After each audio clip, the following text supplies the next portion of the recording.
Sebulan saya tinggalkan kampung dan hari ini waktunya kita ikat sapi. Saya masuk ke dalam kandang, suasananya itu berbeda. Sapi ini tuh tampak gelisah, mondar-mandir seolah bertanya, kenapa lama sekali meninggalkan kami? Perlahan saya siapkan tali karena hal ini tuh bertujuan untuk mengaitkan ke leher sapi. Kita dekati perlahan-lahan saja ya. Tapi benar saja, dia tuh berontak. 1 bulan tanpa ikatan bikin sapi ini liar lagi. Dengan bantuan makanan, kita mencoba menangkap tali yang ada pada leher sapi. Sabar tapi pasti, dan akhirnya tali bisa terpasang langsung lega rasanya. Meski lama ditinggalkan, sapiku ini masih sehat. Hanya butuh kesabaran untuk menenangkannya kembali. Begini keadaannya kalau ternak ditinggalkan selama hampir sebulan. Pernah lihat sapi diikat di tengah perkebunan kelapa?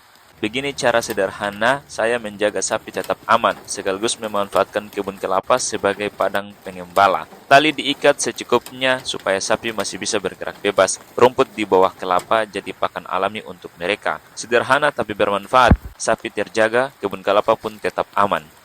Pernah dengar sapi minum air laut? Kedengarannya aneh, tapi ini nyata di kampung-kampung dekat pantai. Biasanya tuh petani kasih air tawar, tapi sesekali air laut juga jadi pilihan. Kenapa? Karena ada manfaat yang gak disangka-sangka. Air laut itu banyak mineral, garamnya itu bisa bantu jaga keseimbangan cairan tubuh sapi. Bikin dia nggak gampang lemas. Katanya setelah minum air laut, nafsu makan sapi lebih bagus, jadi makin semangat ngunyah rumput. Tubuhnya itu tambah sehat. Ini tuh tradisi lama di kampung dekat pantai, bukan tiap hari, cuma sesekali. Sederhana tapi bermanfaat, air laut rahasia kecil buat ternak sapi sehat.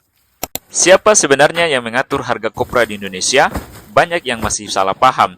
Harga kopra bukan ditentukan oleh petani. Naik turunnya harga lebih banyak dipengaruhi mekanisme pasar. Biasanya yang punya kuasa besar adalah pedagang besar, tengkulak, eksportir, dan pasar internasional. Jadi harga kopra di Indonesia bergerak sesuai pasar global dan rantai distribusi. Petani hanya bisa berharap harga stabil agar kerja keras mereka tetap terbayar dengan layak. Jadi semoga harga kopra stabil dan petani bisa sejahtera. Sobat kelapa, kalian udah dengar belum? Harga batu kelapa mau meroket lagi. Dulu batu kelapa tidak dihargai, sampai-sampai banyak orang kampung buang saja. Tetapi sekarang kabarnya itu bakal naik jadi 5.000 per kilo. Kenapa bisa begitu? Karena batu kelapa makin dicari buat arang, briket ekspor, bahkan bahan kerajinan. Permintaan luar negeri itu makin gila, jadi petani sama pengepul sekarang mulai senyum lebar. Makanya jangan remehkan batu kelapa ya.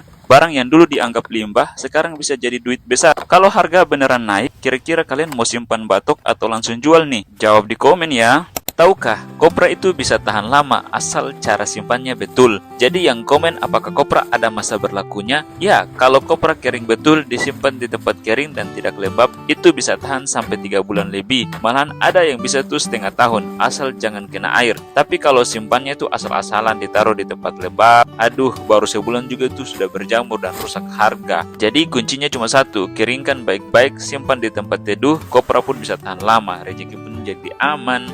Pernah lihat sapi dipelihara di perkebunan kelapa? Ternyata ada manfaat besar di baliknya. Sapi membantu memangkas rumput liar, jadi petani tidak perlu banyak biaya untuk membersihkan lahan.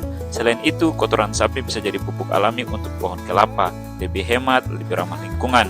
Sapi juga mendapat tempat teduh, pakan alami, dan area luas untuk gembala. Dengan integrasi sapi dan kebun kelapa, petani dapat hasil ganda, kelapa yang subur dan sapi yang sehat. Menurut kalian bagaimana? Bahas di komen ya.